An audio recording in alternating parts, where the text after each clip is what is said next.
গ্রামে ছিল এক মিথ্যাবাদী, নাম তার ইব্রাহিম। তার ছিল মিথ্যা কথা বলার বিশেষ দক্ষতা। কারণে অকারণে সর্বসময়ে তার পেশা ছিল মিথ্যা কথা বলা।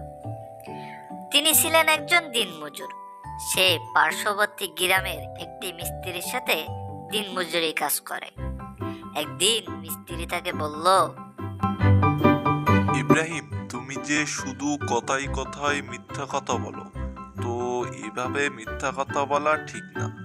আল্লাহ গুনাহ দেয়, মানুষও কিন্তু খারাপ হয়। তো তুমি কি জানো? হ্যাঁ, কি ভাই, কিছু বললেন? আমি কি বলেছি তুমি কি কানে শুনতে পাও না ইব্রাহিম?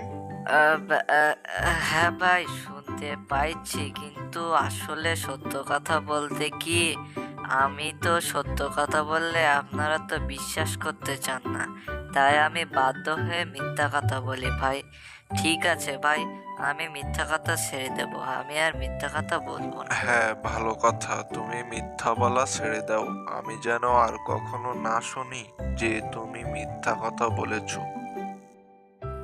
ইব্রাহিম মিস্ত্রির কথায় সম্মতি হলো। ঠিক আছে ভাই, আমি তাহলে চললাম।